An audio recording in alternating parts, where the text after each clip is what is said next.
How does Bitcoin typically behave when we get close to the all-time high?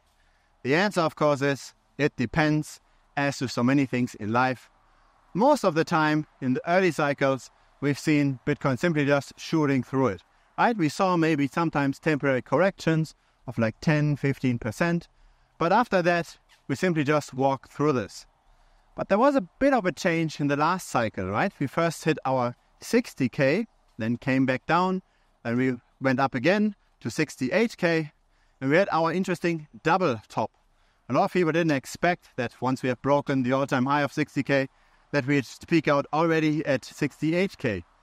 So what was going on? Why was this so different to all the other prior peaks when we hit the all-time high? I believe the correction that we had seen from the prior all-time high wasn't strong enough and wasn't long enough. So usually a bear market takes at least a year. Usually in a bear market we see a correction of, say, at least 70%. This is not what happened when we corrected from the 60K. Right? We only had a temporary correction, very short-term correction, not so massive correction in magnitude either, and we simply just tried it a second time. This is different to right now. We had been in a massive correction, right? From 68K all the way down to roughly 15K. So it was a 70% drop. It also took quite a while. It was more than a year. We also had pretty hefty events during this time, right? We had the Terra Luna collapse, which started it all. We then had the FTX collapse. So we also had the fundamental backing for that collapse. More than enough of that. So right now, I believe we are not in this double top, or in this case, triple top scenario. We do see our little bit of a retracement. We've seen this also when we cracked the 20K last time. But that's about it. We are going through this relatively smoothly. I do not believe that this was again the top. Of course, most people don't believe it, but that doesn't necessarily mean that the masses are always wrong. Actually, most of the time, the masses are right. Only in the few instances where they are wrong, we can make a lot of profit. But still, if we just look at the data right now, it doesn't look like a lot of new people have yet entered the space. Looks like the recent rally in the last few days was mainly driven by leverage, right? We saw a lot of borrowing on Aave, on other platforms. The average borrowing cost for stablecoins was 25 to 30%, a huge interest rate arbitrage between traditional finance and Web3.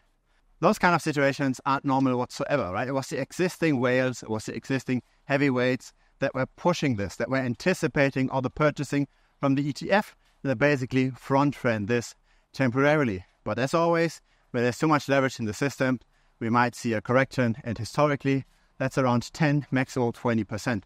But overall, I believe, simply if we zoom out a little, if we think about the next few months or so, I'm very bullish on things. When I'm talking with my non-crypto friends, I don't see them yet seeing the FOMO spark in them. They're just acknowledging it, they know about the high, but they don't yet feel maybe there is something behind this rally. Maybe there's something behind Bitcoin that I've missed all this time.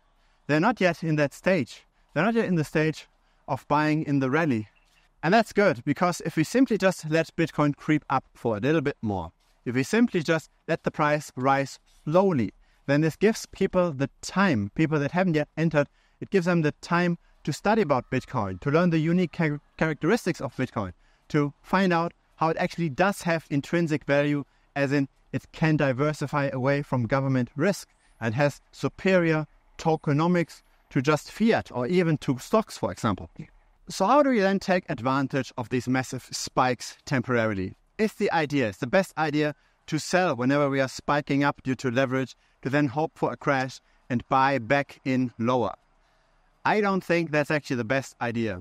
I personally like to be directionally positioned in the same direction where the market is currently trending. Currently we're obviously trending upwards, and so I want to be exposed, and just in case we do crash, I might be doubling down.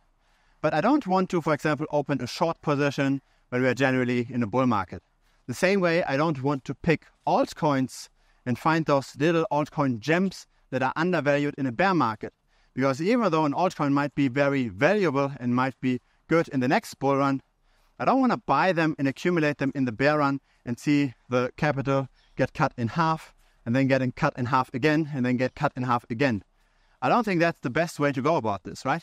In a bear market, you want to be directionally shorting assets. In a bull market, you want to be directionally always long. And you have to be very, very, very, very selective to short in a bull market and to buy an altcoin in a bear market. In the vast majority of times, this will not go well. So yes, I also took the drop 100%. I also lost money with this correction, but I'm totally fine with this. I'm looking for new altcoins to buy in during this correction, right? Because I still believe that we get out of this. I still believe that we are in a bull market. And so what you want to do is you want to find in that moment the right assets to get into and then sell them once we really at peak hype. And currently we are far away from this. We still do see an expanding cryptocurrency market. We still do see how the stablecoins are flowing in. We still do see how the long-term holders aren't yet selling. And so this is all enough data for me to still keep being very bullish on everything and to keep buying dips in a smart way whenever we see something like this. So if it's your first time here, feel free to subscribe. I publish videos regularly. A like would be very much appreciated as well. It helps the channel grow. Cheers.